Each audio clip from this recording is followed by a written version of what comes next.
Então lá, vamos começando de novo. Então, pessoal, mais uma noite. Boa noite para todos, sejam bem-vindos, tudo tranquilo, né? Estamos só em 3, eventualmente chega mais alguém. Normalmente eu começo aulas às 7h15, né? Para a gente dar um tempinho para vocês, é um tema tranquilo, né? Então, hoje a gente volta a falar um pouquinho mais com relação à compliance.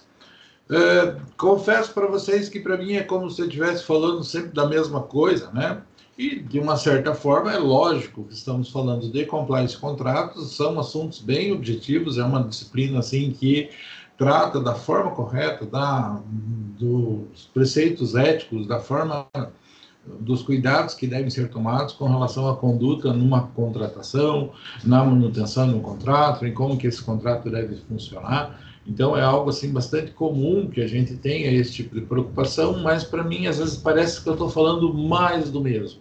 Mas, na verdade, é mais do mesmo. Muda sempre um pouquinho o enfoque do que a gente está tratando, tá?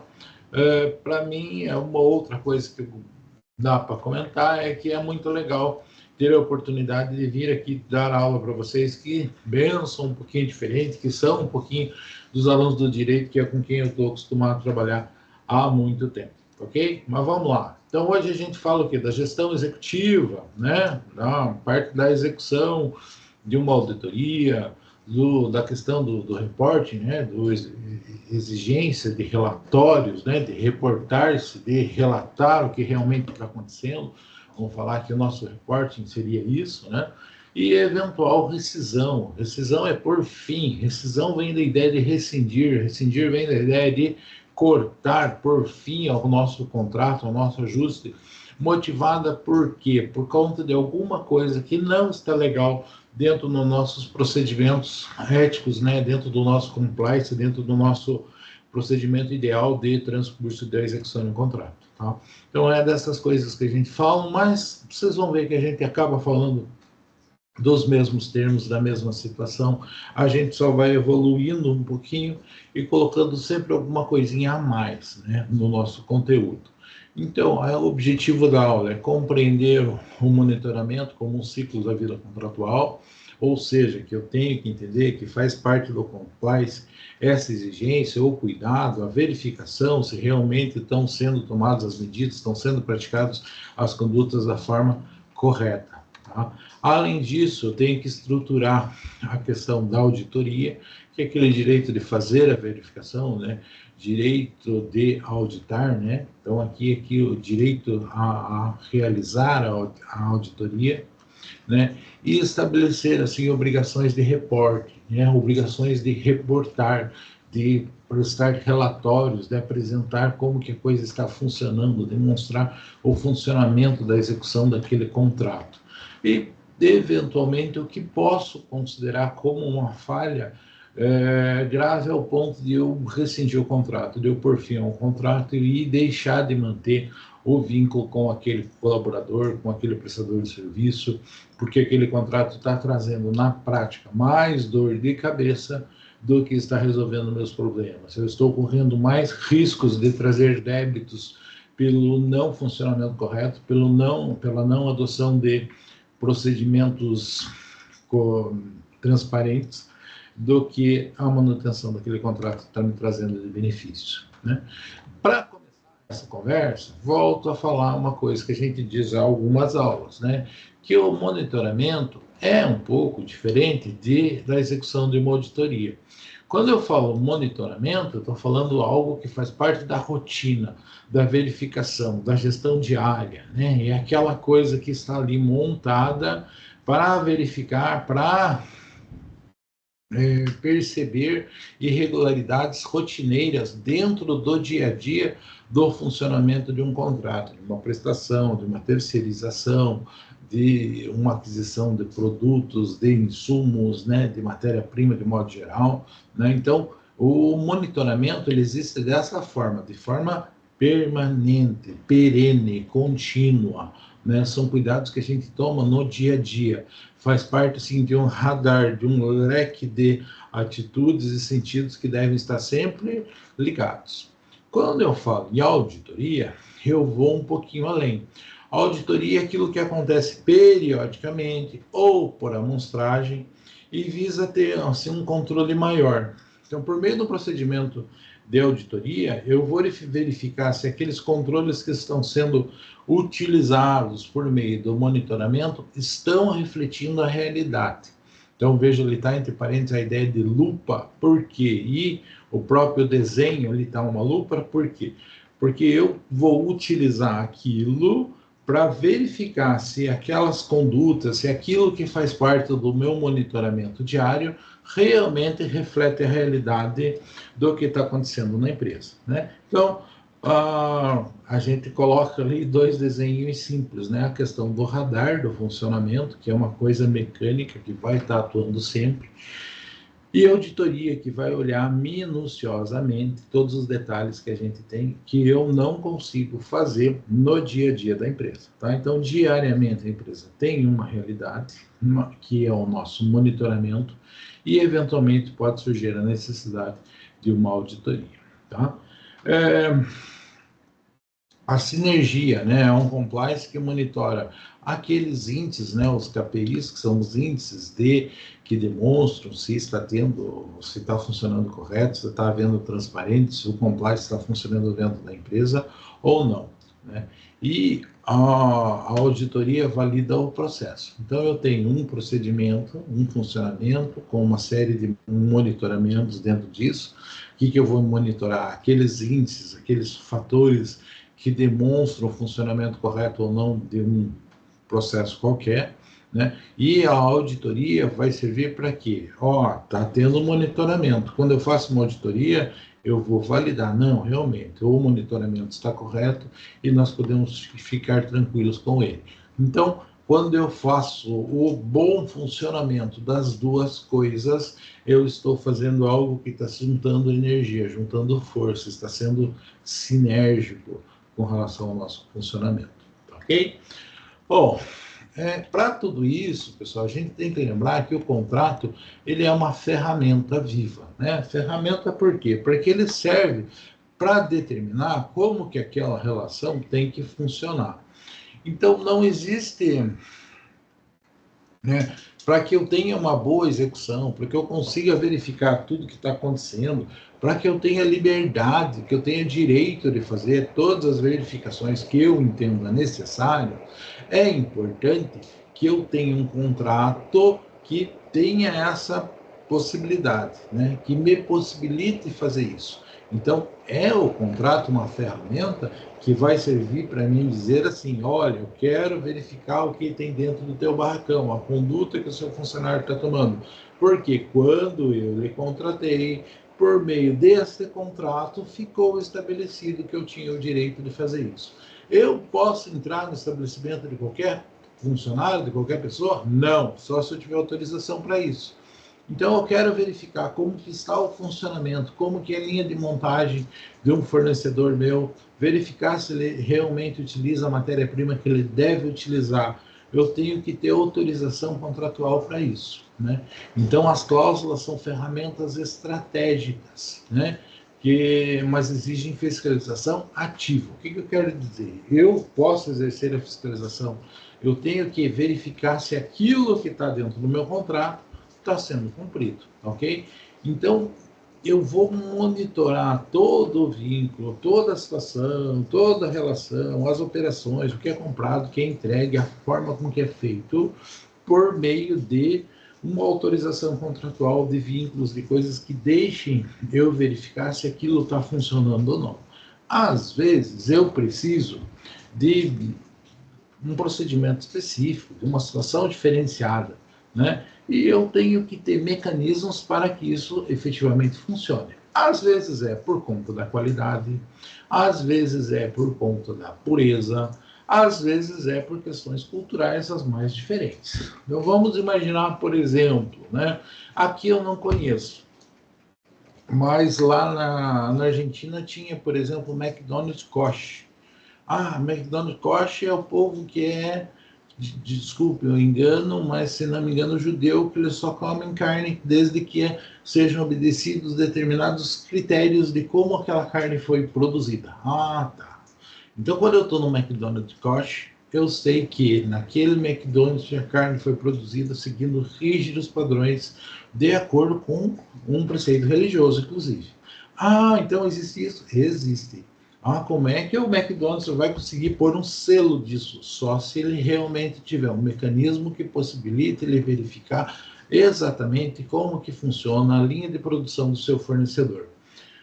Não precisa ir longe, né? Aqui em Carambeí, né, do lado de Ponta Grossa, tem uma fábrica, tem um abatedouro grande, né? Se não me engano, da Sadia ali hoje, né?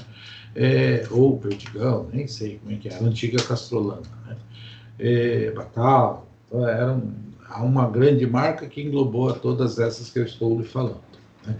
Ali tinha um abatedouro de frango muito grande. Tinha uma época que eles exportavam, talvez façam isso até hoje, não sei dizer, né? Exportavam para alguns países que eram muçulmanos. Beleza? Qual que é a situação? Para exportar carne para país muçulmano, tem que ter rígidos padrões de como que vai ser feito o abate daquele animal. Então, tem que virar o animal para o lado certo, cortar certo, fazer tudo certinho e tal, para que eles aceitem lá no país muçulmano para o consumo daquela carne. Ah, tá, então faz isso, faz. Tá? Ah, como quem vai comprar resguarda o direito no contrato de vir aqui olhar para ver se o abate está sendo feito daquela forma. Inclusive, pessoal, era comum eles trazerem, né, trabalhadores acostumados com esse tipo de abate de outros países para fazer isso. Eu atendi muita gente ali em Carambeí que trabalhava exatamente nessas linhas, nessa situação que era exportação de carne muçulmana. Como é que eu vou cuidar se isso está funcionando? Por meio de um contrato que possibilita que eu vá lá onde aquele trabalho, onde o meu insumo, a minha matéria-prima está sendo produzida. Tudo bem? Base legal. Pô, como é que eu vou colocar essa supervisão de terceiros, né? Então tem um decreto, é uma lei, né, um decreto que vai regulamentar exatamente o que é possível ser feito, né? E coloca ali situações bem específicas, né? Então, vou dizer, diligências apropriadas, baseadas em riscos para contratação e, conforme o caso, supervisão de terceiros. Posso fazer isso, então, no contrato? Posso. É normal? Não. Só vou poder fazer a supervisão perfeita se eu tomar o cuidado de colocar dentro do meu ajuste, dentro do meu contrato, que eu vou fazer esse negócio. Não adianta eu querer vender carne para muçulmano, fazer a coisa perfeita e não ter autorização para verificar como que a coisa está sendo feita. Lógico, na execução do contrato pode ser feito um ajuste? Pode. Mas vai ter que ser feito um adendo, uma autorização dentro do contrato para que isso funcione, ok? Então, toma cuidado com isso, ver o que você está se comprometendo e, principalmente, o que você precisa exigir para que o seu negócio funcione. Dentro disso, pessoal, né, essa questão de, não é vou ver o que vocês estão fazendo, eu vou auditar, vou verificar. Então, quando eu estou falando direito de auditoria, né, eu estou falando de permitir a inspeção de livros, registros, transação por meio de terceiros, até mesmo o funcionamento, né? O objetivo, confirmar se foi tudo pago, se não está tendo desvio, se não está tendo suborno, se a linha de produção está correta, tá? Então, assim, aqui a aula está montada e pensando muito mais na questão financeira, né? No prejuízo financeiro que você possa ter. Os exemplos que eu trouxe demonstram que não precisa ser só a questão financeira, pode ser também a questão de funcionamento, de pureza, de qualidade de um efetivo produto, né? Para que eu faço uma auditoria? Para ter um controle, né, do que é essencial, né, para ter assim um mecanismo ético que mostre como que a coisa deve ser feita. E principalmente para que eu não corra risco. Então, estou contratando um terceiro. Lembra que a gente falou nas outras aulas que quando eu contrato um terceiro, eu passo para uma atividade para ele fazer, mas o risco permanece comigo? Se ele fizer bobagem, eu ainda continuo na condição de responsável com relação a isso? Então, diante deste problema, desta falha que o terceiro pode apresentar, justifica-se perfeitamente eu ter interesse em fixar regras de auditoria, né? Eu ter uma permissão para verificar como que aquilo está funcionando. Por exemplo, pessoal, o pessoal que trabalha, presta serviço para concessionária de pedágio, né? Trabalhei muitos anos com esse pessoal.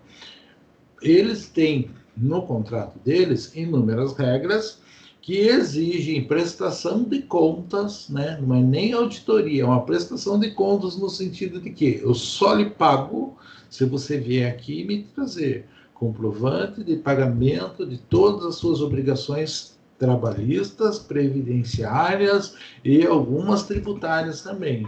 Ah, eu sei que você está pagando tudo certinho, essas coisas. Daí eu tenho tranquilidade para lhe pagar. Por que que ele é feito isso? Por que que a concessionária do pedágio funciona desta forma? Porque se ela vem, faz um pagamento a você e você está em débito com os seus funcionários, por exemplo, o funcionário vai entrar com uma ação contra a terceirizada que pode respingar lá na concessionária do pedágio.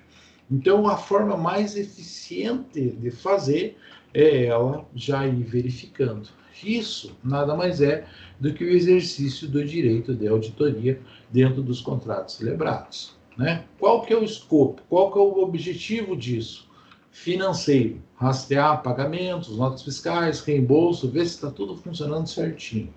Operacional, verificar a entrega fiscal real do serviço contratado, né? É verificar se está sendo feito do jeito certo, se não está sendo feito pela metade, se estão sendo empregados materiais com a qualidade que tem que ser empregue, e assim por diante.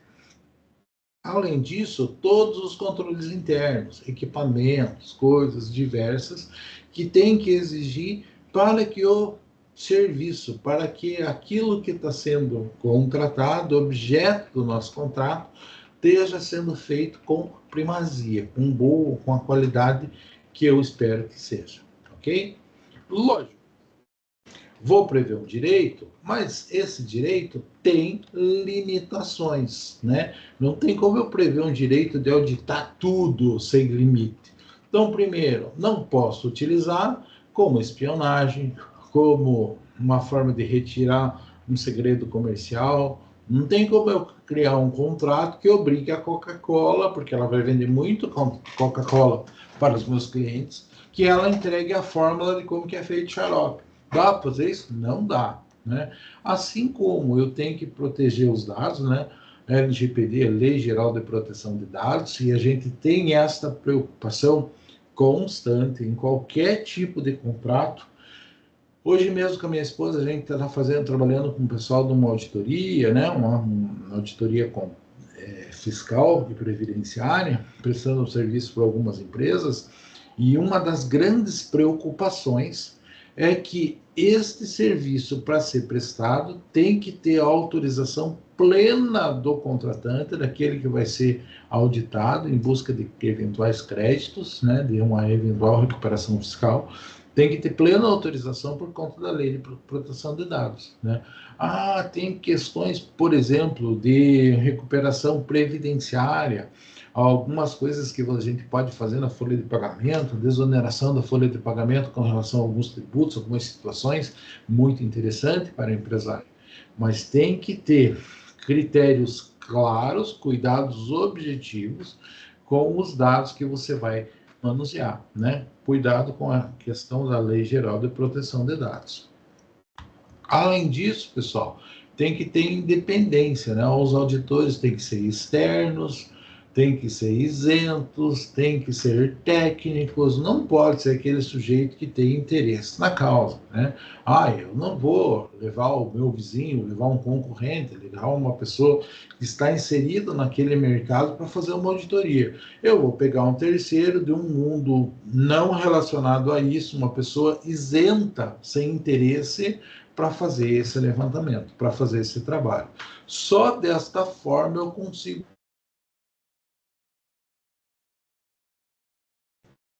Redação técnica, cláusula de auditoria. Bom, tudo isso que eu estou falando, pessoal, eu estou dando a ideia de que eu espero que no contrato esteja redigido uma cláusula que me dá a autoridade, que me dá poderes para fazer essa verificação, para fazer essa auditoria. Então, vejam lá, sugestãozinha, a contratante reserva-se o direito de, a qualquer tempo, realizar auditoria nos registros da contratada. Ah, para quê? Para ver o que foi comprado, para ver o que foi gasto, para ver se está me cobrando o valor correto, para ver se não está ficando devendo para ninguém, se os empregados delas estão remunerados corretamente. Então, eu tenho inúmeros, eu sou contratante, inúmero interesse de verificar se a coisa está sendo feita correta, né? Então, um exemplo, faça constar do contrato uma cláusula lá com essa reserva técnica, né? Incluir, por exemplo, dever de cooperação, de acesso a documentos originais, né? E assim por diante, que eu tenha possibilidade de realmente verificar aquilo que vai me dar condições de atuar ou não dentro do mercado. Tudo bem? Que mais, pessoal, que eu posso...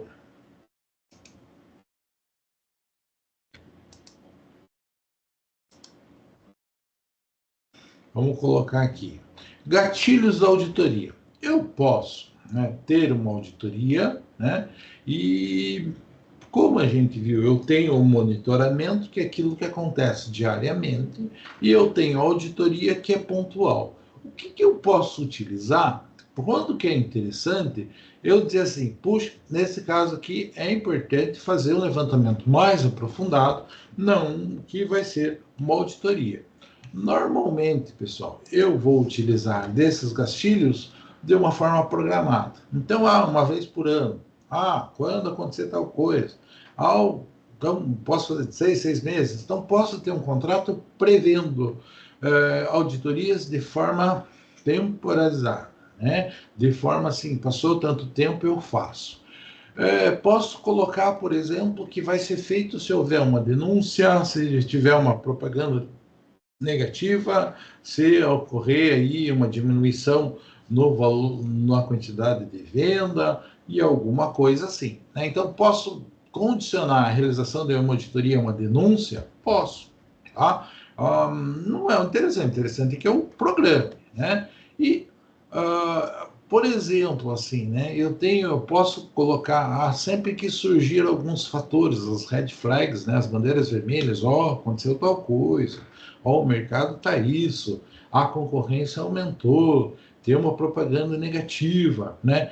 Então, assim, sempre quando eu tenho as bandeiras vermelhas, surge ali a culpa em vigilando. Então, sempre que surge algum alerta, algum sintoma de que algo não está correto, automaticamente surge a minha responsabilidade de verificar mais prontamente.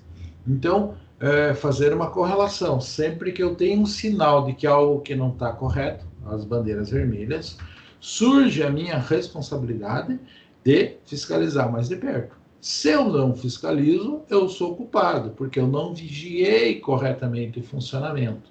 Tá? Então, é dentro desta seara, dentro deste mecanismo, que eu considero gatilhos, assim, justificativas para desencadear um procedimento de auditoria em um contrato. Bom, tem que ter um técnico, tem que vir alguém, tem que fazer uma série de coisas, né? E não tem como eu falar e fazer um monte de coisas e não pensar que vai ter custos. Né? Eu vou tirar um expert em contabilidade de algum lugar que não é de dentro das empresas, porque ele tem que ser isento, e logicamente tem que ser uma pessoa respeitada e uma pessoa com um vasto conhecimento. Para fazer isso, é evidente que vai ter custos. Como que eu vou arcar com esses custos, pessoal? Como que funciona isso? Então, normalmente, né, o contrato vai prever quem que vai arcar com os custos. Então, o contrato prevê a realização de auditoria? Sim, também é no contrato que deve prever quem que vai pagar a conta por uma auditoria, né? Normalmente, no mercado, o contratante, né, quem está contratando, eu que quero fiscalizar o contrato, a execução da atividade de um prestador de serviço meu, normalmente eu pago, né? Agora, se eu fiz a auditoria, verifiquei que tem problema, então foi necessário, não foi só um cuidado, uma preciosidade minha, realmente eu constatei algo de errado. Quando tem algo de errado, o contratado vai ter que pagar porque houve fraude. Mas isso é prática de mercado. Pode ser diferente, pode estar previsto um contrato de uma forma diferente, pode, né? O que é claro, pessoal, é que o que eu gasto fazendo a auditoria sempre é mais barato, sempre é menos do que eu gastaria numa multa decorrente da lei anticorrupção. Então, estou numa área que é exposta, pode ter um risco de corrupção. Se eu me envolver num escândalo de corrupção, certamente vai sair muito mais caro para mim do que eu lançar a mão de um procedimento de auditoria interno para verificar possíveis irregularidades sem fazer a propaganda e sem ser multado por conta disso. Tudo bem? Obrigações de reporting, né? Reporting é de reportar. Reporting vem da ideia de relatório, né? Obrigação de relatar, de prestar informação com relação ao desenvolvimento do contrato, né? Então, quando eu falo obrigação de reporte, obrigação de reportar, de contar, de informar, né? De trazer, assim, clareza, né? Transparência para a execução do contrato, eu vou dizer assim, a obrigação de repórter é o dever do parceiro de reportar o progresso de forma transparente, contar como que o contrato está sendo realizado. Então, base legal disso. O próprio Código Civil, quando diz que quem está prestando serviço, quem está trabalhando em conjunto, tem a obrigação de contar a verdade, agir com boa fé. Então, por uma questão de boa fé é aquela pessoa que quer fazer o que é correto, né? Esta pessoa deve contar a situação em que, como está aquela coisa, né? Então, quando eu vou executar um contrato, seja para qualquer coisa, por um dever de boa fé, ou seja, que a pessoa pretende fazer o que é justo e correto, ambos devem contar o que está acontecendo. Olha, eu quero tal coisa, eu vou fazer isso, vou fazer aquilo, por conta disso, por conta daquilo, eu já consegui fazer isso ou não, estou com um problema nisso, vai faltar tal coisa, não vai dar para fazer, a execução está dentro do esperado, está atrasado, ou o tempo atrasou, ou alguma coisa.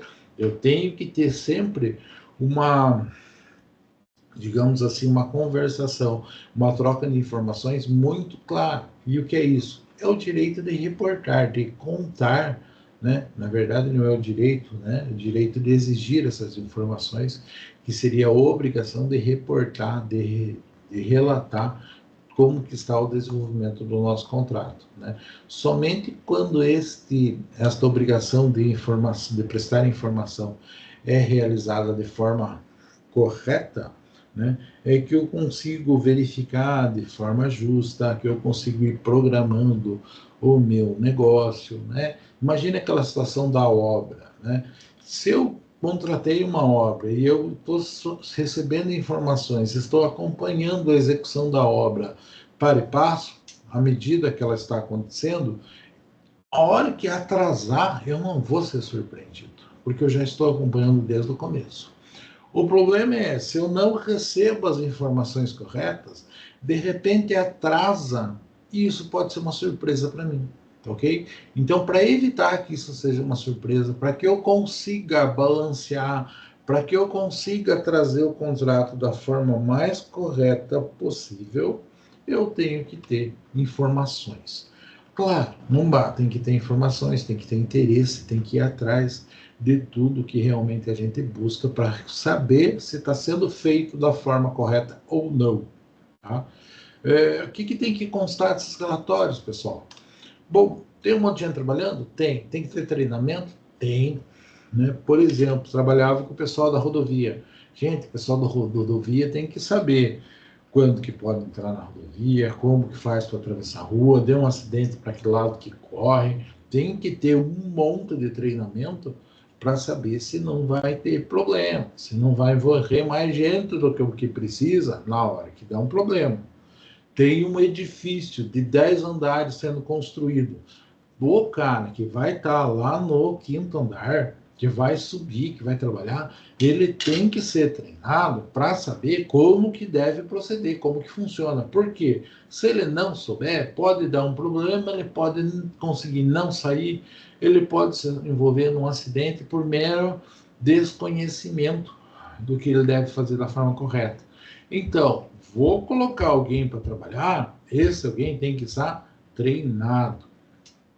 É muito comum aqui a gente visita, por exemplo, a Ambev, né, as fabricantes de cerveja. Gente, tem inúmeras regras dentro daquilo, porque alguma coisinha que você faça de errado, aquela pessoa pode se pôr em risco e pode prejudicar o funcionamento de toda a empresa. Tá? Então, tomar muito cuidado com relação a isso. Então, todo mundo tem que estar treinado, todo mundo tem que saber qual é a sua função e qual é a melhor forma de desenvolvê-la.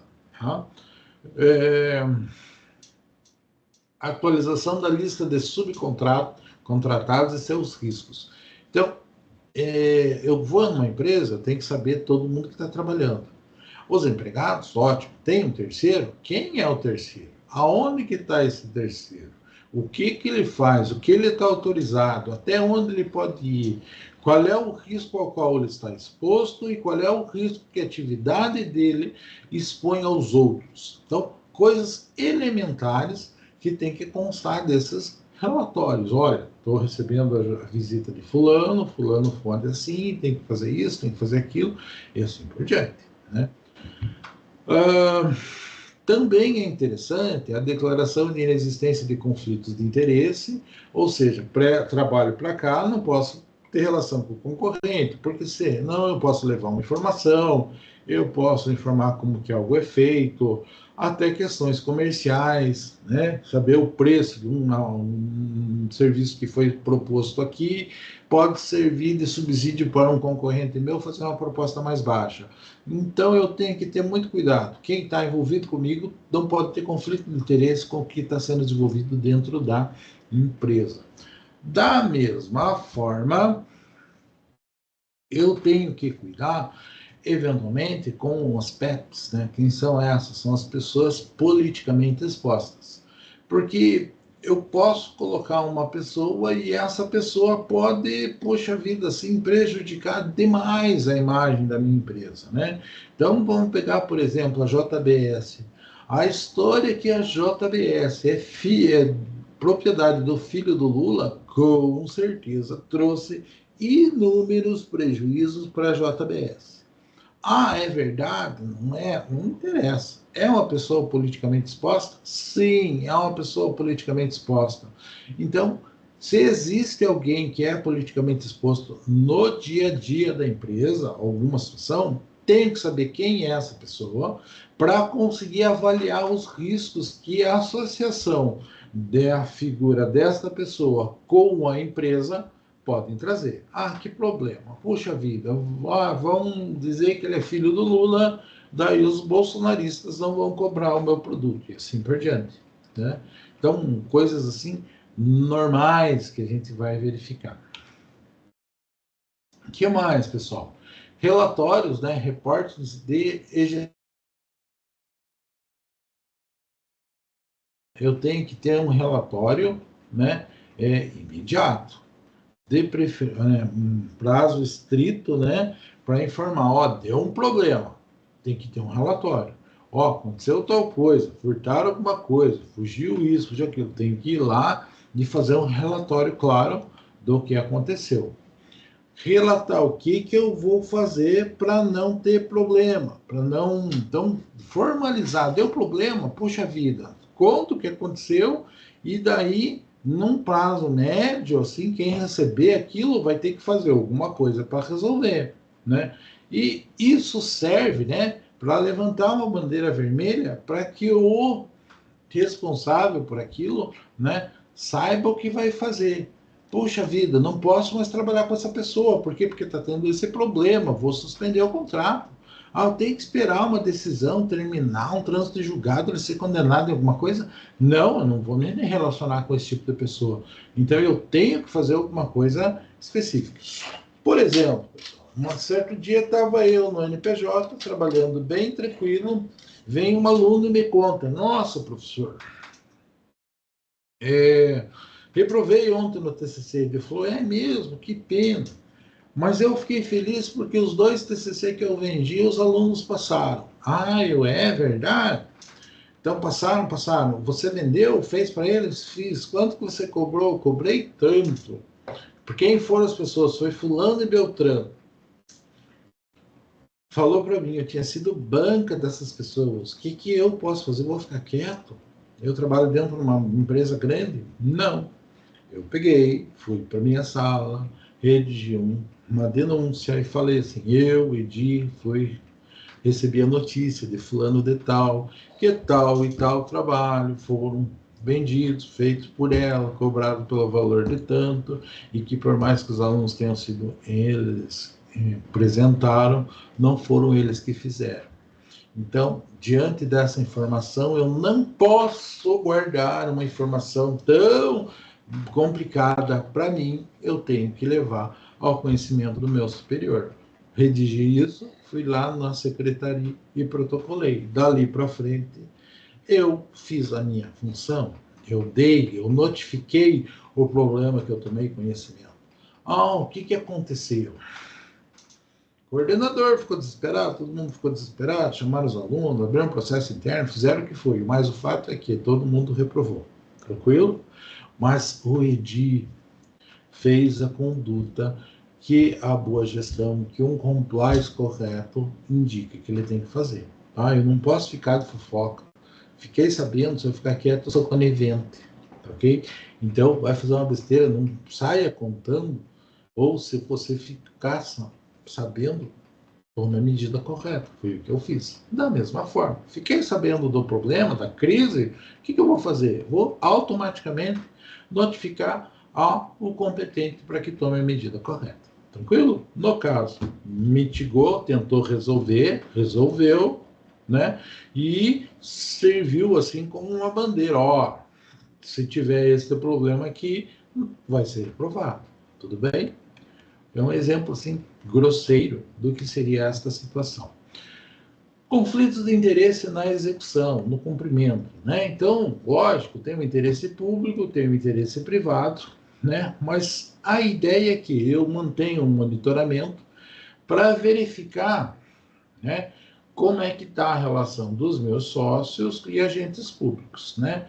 Para não ter problema, para não ter conflito de interesse, né? E além desse monitoramento, né, ver como é que está a questão fiscal, ver quem que é o representante, dar uma acompanhada, ver se eu não estou me envolvendo, ver se eu não estou fazendo uma obra e não estou agradando o vereador, não estou fazendo alguma coisa que eventualmente possa dar problema, possa dar merda e venha respingar não só no funcionário, mas na empresa como um todo. Então, cuidado com o conflito de interesse, cuidar para ver se a pessoa não está tirando uma vantagem, tirando uma casquinha daquilo que ela não deveria tirar e que eventualmente pode prejudicar a empresa.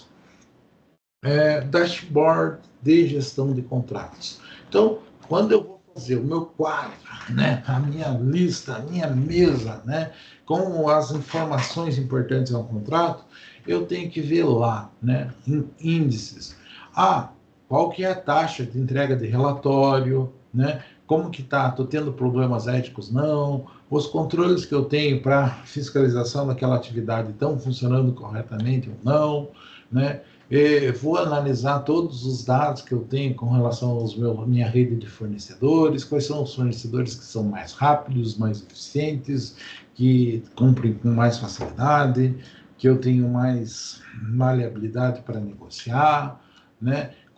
Ver assim todo o funcionamento, toda a saúde governamental da minha empresa, eu tenho que ter assim um relatório, eu tenho que ter como consultar, imagine, fazer uma planilha com algumas informações básicas que mostre para mim como que esse negócio está funcionando.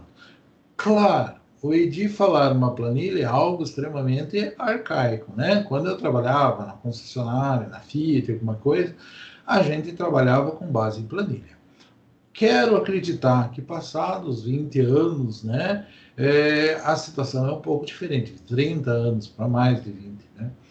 Hoje em dia, eu acredito que não precisamos mais de planilha para fazer isso. Você deve ter sistemas de informática mais eficientes para fazer esse tipo de coisa. Mas o fato é que existia necessidade de existir um controle, um gerenciamento destes comportamentos, desses resultados, lá 30 anos atrás. E com certeza essa necessidade só aumentou. Claro, pessoal, deu problema, tive alguma coisa, a ética não está funcionando corretamente, estou com alguma indisponibilidade, alguma situação, isso pode chegar ao cúmulo, ao máximo de eu ter que rescindir um contrato, né? Então, se eu problema muito grave, né, que rompa a confiança, né, que viole a função social daquele contrato, daquele negócio, eu posso lançar mão, eu posso utilizar uma coisa que a gente chama de cláusula resolutiva. Quando a gente, eu já devo ter falado isso para vocês, mas quando eu falo em um contrato e falo em resolver aquilo, uma obrigação, quando eu falo em resolver, eu estou dizendo cumprir, eu estou dizendo acabar. Então, a cláusula resolutiva serve para quê? Encerrar o contrato, né? Então, se eu tenho uma quebra ética, algum problema complexo, eu posso alegar rompimento, uma falha ética no meu contrato e, eventualmente, pleitear o rompimento, encerrar aquele contrato. O que é importante para isso? Ter uma cláusula que preveja isso. Ter uma cláusula resolutiva dizendo assim, viu, se tiver problema ético, se tiver problema no desenvolvimento do compliance, né, justifica-se a quebra de contrato. O que quer dizer isso? Quer dizer que eu posso parar com o contrato de uma vez por todas. Deu problema, teve denúncia, foi verificado alguma coisa. Então, se eu tiver uma cláusula resolutiva, eu não preciso esperar um processo judicial, eu não preciso de ninguém ser preso, ninguém ser condenado por conta disso. Eu tomei conhecimento do problema e, com base nesta informação, desde que apurada, correta, não mera fofoca, eu posso pleitear a rescisão de um contrato sem me preocupar com multas e outras situações assim. Vamos ver aqui algumas hipóteses com relação a isso, né? Prática de ato lesivo, previstos na lei. Então, corrupção. Peguei corrupção de um funcionário meu. Posso rescindir o contrato? Posso cortar aquela situação? Ou, não é peguei a corrupção de um funcionário meu, peguei um contratado sendo corrupto de alguma forma, tentando passar o suborno em um fiscal, ou sendo corrompido por alguém, posso rescindir o contrato? Sim, está na lei. Tá? Inclusão nos cadastros, né? Tanto o Cadastro Nacional de Empresa Inidônea ou suspensa, né? Ou Cadastro Nacional de Empresas Punidas. Isso aqui são empresas que têm contratos com o poder público e que têm problema. O contrato público de uma empresa lá foi rescindido e ela foi incluída como empresa inidônea, né? E teve seu contrato suspenso. Então, ela está lá no 6, tá? A inclusão em algum desses cadastros pode justificar a rescisão do contrato do jeito que ele está. Descumprimento reintegrado de política de integridade do contratante. Então, eu tenho uma fábrica, e na minha fábrica só pode entrar pessoa só pode entrar pessoa devidamente uniformizada, né, com uma conduta específica. Vão lá funcionários do terceirizado e entram de qualquer jeito ou de qualquer forma, não tomam cuidado, não usam equipamentos de proteção. Isso acontece 1, 2, 3 vezes. Posso pleitear a rescisão do contrato? Posso. Por quê? Porque está sendo de forma reiterada, não cumprido aquilo que para mim é básico. Tudo bem? Além de rescindir o contrato, posso propor outro tipo de sanção, outro tipo de pena. Por exemplo, nem tudo precisa efetivamente ser corte imediato, não preciso rasgar o contrato no primeiro problema que eu tenho, né? Então, eu vou pegar lá, É uma falha mais ou menos? Vou advertir. É um pouquinho mais grave? Vou suspender, vou multar, vou rescindir. Teoricamente, para que eu aplique a penalização, para que eu me relacione e demonstre o meu descontentamento com os meus contratados, os meus terceirizados, eu, para ser justo, eu tenho que ser gradual. Não que eu vá ter que passar pelas 4 instâncias. Às vezes a coisa é muito grave e justifica a rescisão de imediato.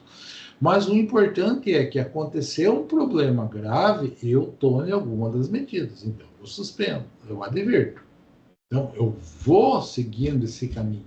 Aconteceu algo muito grave, posso rescindir? Posso rescindir. Aconteceu, mas não deixar uma coisa assim em aberto. Outra coisa que é importante, pessoal, quando a gente vai falar de proporcionalidade, penalização, sanção, aconteceu um problema. Você foi lá e você deu uma advertência para o seu contratado, tá? Para o seu prestador de serviço, para o seu terceiro. Gente, não é que quando você deu a advertência aquilo deixou de existir. Só que, uma vez que você deu a punição, você já puniu aquilo. Então, puniu, beleza. Vida que segue. Vai punir de novo se surgir outra coisa. Ah, ó, surgiu outra coisa, vou lhe punir de novo, vou lhe punir de uma forma mais grave, vou rescindir o contrato. Mas eu não posso punir hoje e daqui 15 dias vir encher o saco dele de novo por conta daquilo que eu já tinha dado uma advertência no passado. Então eu tenho que ser assim, contemporâneo. Ah, dei a punição, beleza, resolveu este caso. Eu não vou puxar de novo aquela situação. Não é que nem discussão, assim, desculpe, o exemplo de marido e mulher, que acontece. A mulher perdoa, daqui 10 anos ela vai brigar com o marido e ela vai falar daquilo que aconteceu hoje, porque ela lembra e ela nunca vai esquecer. Não é assim que tem que funcionar uma relação contratual. Eu tenho uma advertência, beleza, resolveu aquilo. A próxima vai ser mais grave? Vai ser mais grave. Agora, eu não posso punir de novo se não acontecer. Outra coisa, a advertência é uma advertência, mas além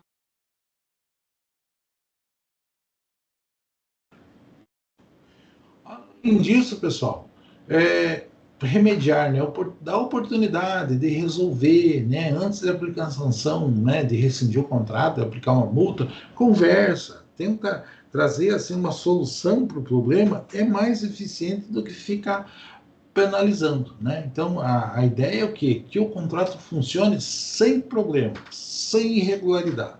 E a melhor forma de fazer isso é conversando abertamente, né? Lógico, sempre que eu fizer isso, eu vou abrir uma situação em que o sujeito pode se defender, então vou adverti-lo. Ele pode se defender? Pode. Pode apresentar uma justificativa? Pode. Então vou fazer uma notificação. Eu tenho que fazer uma notificação, vou fazer uma suspensão, eu tenho que fazer um termo, uma suspensão. Fez isso, eu vou ter que avisar ele, vou ter que notificar ele. Se eu fizer isso, naturalmente ele vai ter o direito de se justificar. Fazer isso, pessoal, evita problemas, evita discussões judiciais, né? Então, assim, eu só consigo ser justo se eu tiver realmente esse direito de defesa. No direito, pessoal, a gente chama de contraditório e ampla defesa. Ampla defesa é todo mundo, de acordo com a Constituição, tem direito de se defender de qualquer coisa. Ampla defesa. Contraditório, tudo aquilo que falaram contra você, você tem direito de dizer o contrário. Você é feio. Não, eu acho que eu sou bonito. Eu estou exercendo o meu direito de contraditório, de contraditar, de negar aquilo que estão sendo falado contra mim. Então, existem as duas coisas em qualquer lugar. Isso é um direito que está lá na Constituição, artigo 5º da Constituição. Ampla defesa, direito de defender-se amplamente com relação a qualquer coisa, assim como de usar todo e qualquer meio de defesa de contradizer isso, de dizer que está errado o que estão falando contra você. Então, isso existe numa multa de trânsito, no processo judicial, num divórcio, numa falência e numa notificação por irregularidade no exercício de um contrato lá dentro da empresa. Então, não tem como tirar isso, porque é direito. E direito exige existe para todo mundo sempre. Tá? Cláusula de indenização, né? Então, eventualmente, pessoal, né, eu posso ter, assim, uma cláusula que preveja a obrigação de indenizar mesmo depois do contrato. Ó, se der merda, se tiver algum problema, se não fizer alguma coisa que não esteja correto, você vai ter que me indenizar, vai ter que pagar alguma coisa. Ah, pode ser isso? Se eu for multado por algum desses órgãos que estão ali mencionados, né? Se para que eu não corra riscos, né? Os órgãos estão ali, ó, a ANPD, a Autoridade Nacional de Proteção de Dados, e a CGU, a Controladoria Geral da União. Imagine que os contratos que você estava trabalhando para mim, eu recebi uma multa da Controladoria Geral da União. Nossa! Então, eu tenho que prever uma cláusula de indenização. Por quê? Porque foi o meu contrato com você, você não fez direito e respingou em mim. Então, posso ter cláusula de indenização? Posso. Para quê? Tentar precaver de eventuais danos que tenha. Eu sempre menciono o contrato de pedágio, pessoal, porque eu considero um dos contratos assim mais bem elaborados que eu já manuseei, que eu trabalhei tempo com ele, né? E para vocês terem uma ideia, a concessionária, quando ela contrata uma prestadora de serviço, né, ela vai lá, normalmente são contratos caros, né? Imagine, 1 milhão por mês para fazer a conserva de um trecho de pavimento. E isso por baixo. Eles pagam esse valor, mas eles normalmente retêm 5%. Mais ou menos, 5% de 1 milhão são 50 mil reais. Eles vão lá e depositam numa conta. Para quê? Para segurança. Né? Vai que dá uma merda, vai que morre um funcionário por descuido, alguma coisa, e eles possam ser responsabilizados. Vai ficando aquela caução como segurança. Então, é a mesma coisa de falar de uma cláusula de indenização. No caso do contrato de terceirizadas do pedágio, além de ter uma cláusula de indenização, existe uma caução. Eles não pagam tudo que eles devem para o terceirizado, enquanto não passar lá 24 meses do final do contrato para liberar aquela caução. Tudo bem? Reporte de resultados de governança, né? Então, o CCO, que é o chefe Compliance Officer, né, uma função, o chefe do Compliance, ele tem que demonstrar, ele tem que reportar, né, dar relatório de tudo que acontece. Né? Então, quais são as tendências, né? Qual que é o objetivo e tal. Então, essa pessoa que tem a função de tratar do compliance dentro da empresa, que exerce a função do CCO, ele deve reportar todos os problemas que ele tem ao seu chefe, ao CEO da empresa, ok? Feitas essas observações, a gente chega no final da aula. O final da aula eu digo assim, execução é a prova de fogo do programa de integridade. Então, quando o contrato está rodando, é que eu sei se está funcionando ou não está funcionando. Tá? Para que eu vou fazer auditoria? É um controle para verificar se as transações estão feitas de forma correta, se são efetivas, se aqueles mecanismos que eu imaginei estão realmente verificando o funcionamento. O reporting é o que? É a forma de garantir transparência, de verificar os pontos fundamentais, se a coisa funciona ou não, de ter informações com relação ao funcionamento. E quando eu falo de rescisão, eu estou falando de cortar, eu estou falando de por fim. Por que eu vou por fim? Porque tem uma conduta que não está legal, porque está pondo em risco o patrimônio da empresa, a reputação da empresa e coisas que não são suportáveis, que não são aceitáveis no dia a dia do funcionamento da empresa. Tranquilo? Coloquei de novo algumas questões, pessoal. Tentem falar comigo, vamos ver se vocês estão aí. Qual que é a resposta dessa? São 5 perguntas apenas. Qual o principal objetivo estratégico da cláusula de direito à auditoria em um contrato de fornecimento?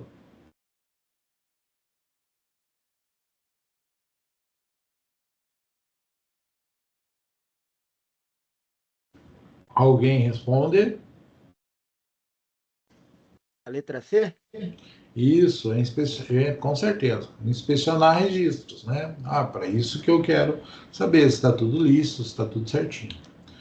Essa, pessoal, de acordo com o decreto tal, o que caracteriza a eficácia de um programa no tocante a terceiros?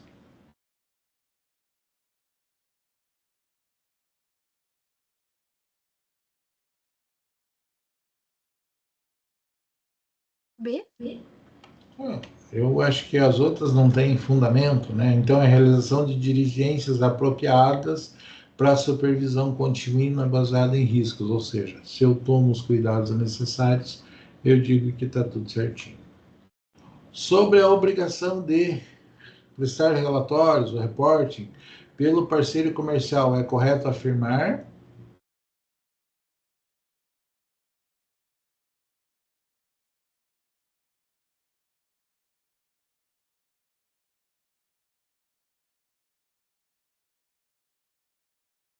Essa é a letra C. Letra C? Sim. Ah, nós falamos da boa-fé, né? Gente, aí não sei se eu já mencionei com vocês, tem diferença quando você ouvir o termo boa-fé, objetiva e subjetiva. Objetiva é os atos da pessoa. Ah, os atos da pessoa mostram que ela está de boa-fé. Ah, porque me entregou, porque me contou, porque fez aquilo. Então eu vejo como a pessoa está de boa-fé quando eu vejo o comportamento dela. Subjetivamente, não tem como eu saber, pessoal, é o que ela pretende, o que está no intelecto dela, o que ela pretende fazer. Tá? Então, é muito comum no direito a expressão objetivo e subjetivo.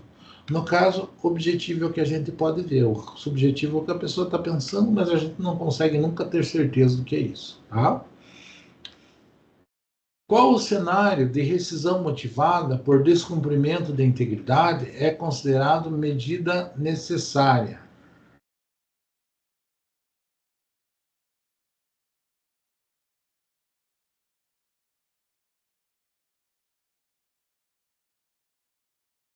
Eu acredito que é a letra B. É por causa da quebra ética grave, né? Ah, se é grave, eu tenho que rescindir, né? Fácil de interpretar também. E a última. O que deve conter uma cláusula de indenização para a proteção do contratante?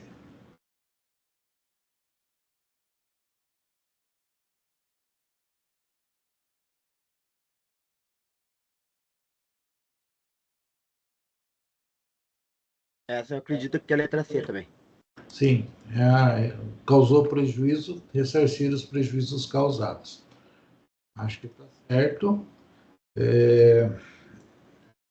Vou fazer a chamada, pessoal. Só um minuto.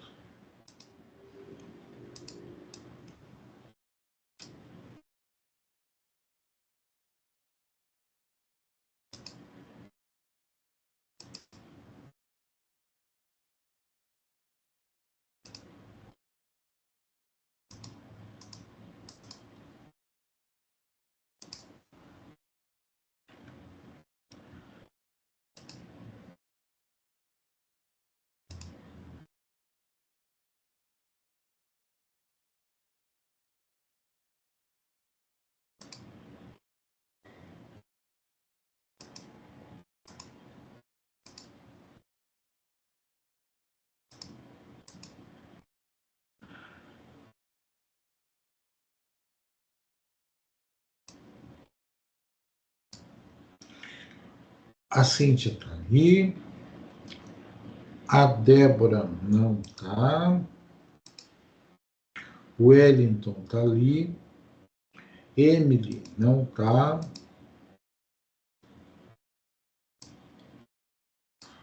O Jean não está. O Matheus não está. O Nicolas está. O Otávio está. Presente. Pedro. Oi? Só Otávio respondi a está. chamada, só, professor. Como? Eu só respondi a chamada. Ah, não. Otávio, mas eu ouvi que você está aí. E a Raira está ali também. Tranquilo? Estou dando Presente. falta hoje, pessoal. Vejam lá. Emily, Jean, não. Débora, Emily, Jean, Matheus e Pedro. Tranquilo? Se tudo certo, o pessoal da minha parte estão dispensados, tenham uma boa noite. O que precisarem de mim, podem ficar à vontade, tá? Boa noite, professor.